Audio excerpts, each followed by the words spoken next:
What's up, guys? Today we're doing a deck profile. This is a deck made by PB. Yeah, what's up, guys? This is PB. He's the one who made the deck profile.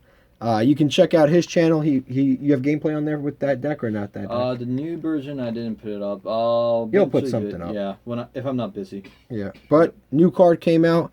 The Abominable Unchained Soul. This card is very good. It adds a lot of consistency to the deck. A lot of consistency. Because basically, if this card, you can only special summon it once per turn. But if a card you control is destroyed by battle or card effect, which is definitely going to happen, you can special summon this card, and then you can discard a card and then pop a card on the field. So that's one effect. And then the separate effect is if this card is destroyed by battle or card effect, you can bring it back during the end phase. Just keep in mind you can't use both of those effects in one turn. And you should really be playing 3, but we only picked up 2 today for sneak peek. But definitely, if you can get your hands on him, play 3. Yeah, he's really good because you're just gonna grind with the other Unchains, and like you could just summon him in your last effect special summon, then pop a card on the board and just end your battle phase. Yeah, you just got to alternate it turn by turn. Then we play 2 copies of Unchained Soul. Basically, he's a really good defensive card because sometimes your opponent will go into battle phase, they'll destroy one of the little ones, and they won't have a monster that gets over like a 3,000 attack monster. And they'll just end the battle phase just right there because they just can't get over it. It really is a large monster to get over, especially when it gets dropped in defense. And then, of course, when it gets destroyed, you can summon an Unchained monster from the graveyard, which resets the whole loop.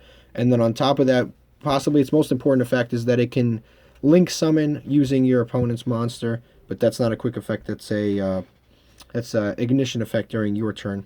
One more important thing is that you could loop the Malice, the Dark Spirit of Malice and Unchained Destruction. Yep. And then we've got the Unchained Twins. This card, basically, you can target a card you control and then destroy it and special summon this card. And then you're locked into Fiends, which doesn't really matter because you're locked into Fiends for the rest of the turn. So if you do it beforehand, you're fine. And then on top of that, if this card's destroyed by battle or card effect, you can special summon another Unchained monster, and you can summon one of the big ones. The last card you ever want to special summon is definitely the Unchained Soul. Usually want to summon one of the other ones like the Disaster and Aura, because Unchained Soul can only be special summoned once in a turn. Then we've got the other twin, which is Rakia, Unchained Twins Rakia. This one has a quick effect to destroy a card on the field that you control. So it's a quick effect, which is pretty good because it can trigger the trap cards and stuff like that. It's really beneficial for that reason. And then when gets destroyed, you can special summon one of the other Unchained monsters.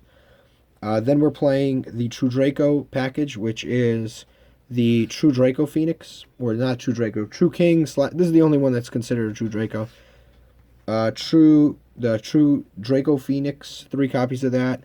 3 copies of the True King Agnidinizad. 3 copies of Bahratos, the Fathomer, which is the water one. They all have individual effects when they're summoned using the same attribute twice. So this one banishes 4 cards off the top of your opponent's deck, and when it's destroyed by battle or card effect, when it's destroyed by card effect, you can search a worm monster that's not wind. This one banishes a monster on the field, non-targeting, and then you can add a worm from the graveyard. And the Fathomer lets you banish 2 spell and trap cards, non-targeting, and then on top of that, you can special summon from the deck a worm that's not water. So they're all very beneficial. They help you grind, especially this one. This one has the best graveyard effect, but it's got like the worst stats. I'll say the Phoenix is also really good because now diagrams at 1, you can't really hard draw it, but you could pop the Phoenix and just search whatever True King you need. So it's like basically diagram that you just need to pop in your hand using True Kings. We really wanted to include the Earth one, but unfortunately, there's not a lot of what were we thinking about? Like Baby Sarasaurus was a consideration, but it's just gonna make the deck larger, and we don't want to play 60 cards, so. Yeah, because if there was 3 of them, then we'd figure out a way to play it, but because it's not, we just don't. We play one Bao Baboon. This really should be an Earth monster. I don't see how it's a Dark monster. Yeah, It's a tree. Like if this was an Earth monster, we'd be playing Lithosagam. But this card's Yeah. very good. When you normal summon it or special summon it, you can draw a card and then place it on the bottom of your bottom of the deck or even the top. or the top. Yeah, and then if this card is destroyed by battle or card effect, you can special summon any number of bow baboons, and the effect is not once like a once per turn at all. So you can just pop one of the. You can summon this, fix your hand, and then pop it on the field with like one of the true kings, and then you can summon two more of them. So it's like a free +2 because you're gonna recuperate all your You resources. can even pop it in the hand. The effect still comes up. Yeah, or you can pop it in the hand. It's just you can pop it in the hand or on the field. Yep. Then you've got the Dark Spirit of Malice. This card is very good with the new monster, the Unchained Disaster and Abominable Soul.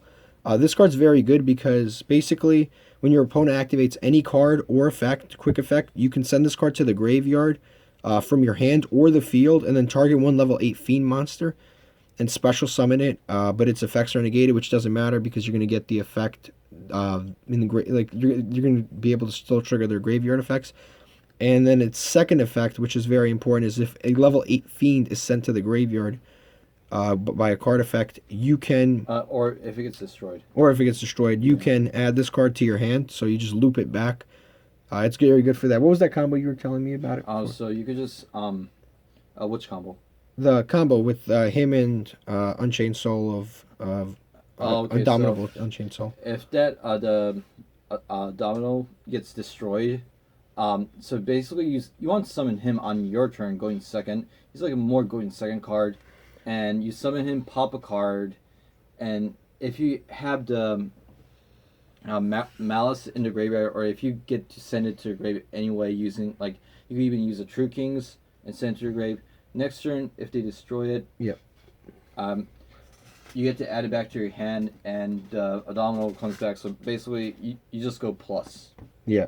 It's like a guaranteed plus And every single turn. even for just using, what was it? Using for disasters, you could just special summon the disasters. They can't go over disasters with Boar Sword because the effect gets negated. The attack 0. Boar Sword's not gonna gain attack, and it has 3,000 defense. Plus, if it gets destroyed, you get to go into the other Unchained monsters that's just gonna special summon the other ones. So you can just keep looping this and grind the game. Then we play 3 copies of Vortex Trooper. This card, when it's normal summon, you can shuffle 2 cards from your hand.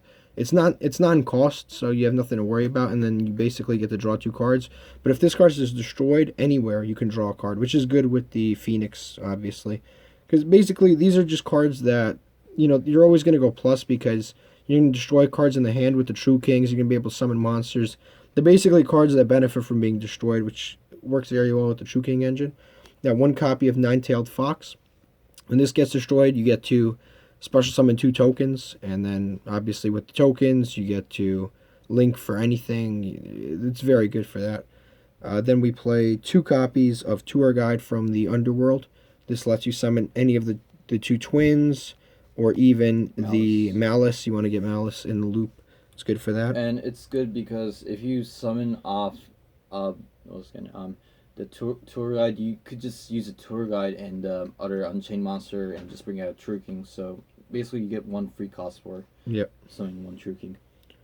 Then we play 3 of the Searcher, which is the Abomination's Prison.